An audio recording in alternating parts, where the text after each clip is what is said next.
I've made 30,000 a year. I've made over 100,000. And now I live on Social Security. And the truth is, nothing really changed. And I know that doesn't make sense because we're told more money is supposed to change everything. Bigger house, nicer car, easier life. But when I look back at my own life, it didn't really work that way. When I was married, we made about 30,000 combined. And we had a place to live, we had cars, we ate, we even took vacations. Later on, I was making over 100,000 a year. And yeah, maybe some things were a little nicer, but day-to-day life, it didn't really feel all that different.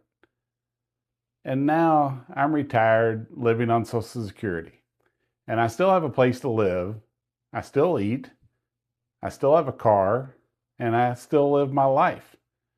So at some point, I had to ask myself, if my life stayed basically the same, what was all that extra money really doing?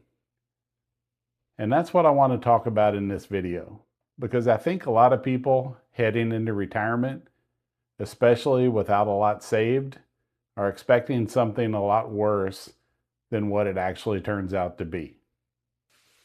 I think most people believe their lifestyle is going to rise and fall with their income. You make more money, your life gets better. You make less money, your life gets worse. That's just kind of what we're taught. And when it comes to retirement, especially if you don't have a lot saved, there's this idea that everything is going to fall apart, that you're going to struggle, that you're going to lose your lifestyle, that things are going to get really tight. And I'm not saying money doesn't matter, it does. But I think what gets misunderstood is how much your actual day-to-day life really changes. What I've noticed looking back is that most of us tend to settle into a lifestyle, and then we just stay there. When I was making less money, I lived within that. When I made more, I adjusted a little, but not nearly as much as you would think. It wasn't like I suddenly started living a completely different life. I still needed a place to live. I still needed to eat. I still had a car. I still had the same basic routine. And now, living on Social Security, it's really the same thing. The numbers changed, but the structure of my life didn't. And I think that's the part people don't expect. Now, to be fair, some things do change.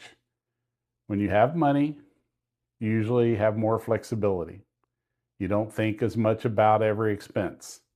You've got more room if something goes wrong. And when you have less, you pay a little more attention, a little more aware of what you're spending. You think things through a bit more. But that's very different from your entire life falling apart.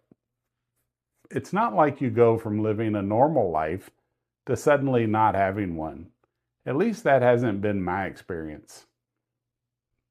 The biggest realization for me was this.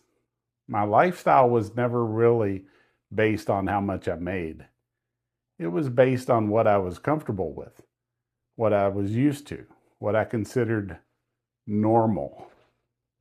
And then once you settle into that, it doesn't move around nearly as much as people think it will.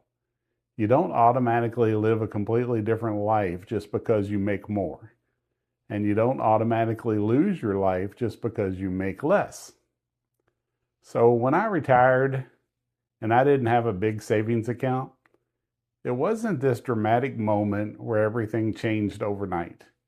I was already used to living in a certain way, and I just kept doing that. And I think that's something people don't hear enough. Because most of what you see online is either you need $1 million to retire, or if you don't have this much saved, you're in trouble. And again, I'm not saying those things don't matter at all, but they don't always play out the way people think. If you're heading into retirement and you don't have a lot saved, or maybe you're already there, I think it's important to understand this. Your life might not change as much as you're expecting. It might look different in some ways, but the core of it, the day-to-day part, might feel a lot more familiar than you think. And for me, that's actually been one of the more surprising parts of all of this. Not that everything got easier, but that it didn't fall apart either. If you want to see exactly what my numbers look like, what I spend, how I make it work, I've got another video where I break all that down. Take a look at the end screen and it'll show you which one. But this one, I just wanted to share the perspective, because sometimes the reality is a lot different than what we expect going in. If this connected with you, feel free to share it with someone else who might need to hear it. And if you ever want to support the channel, there's a Buy Me a Coffee link down below. Either way, I appreciate you being here. Thanks for watching.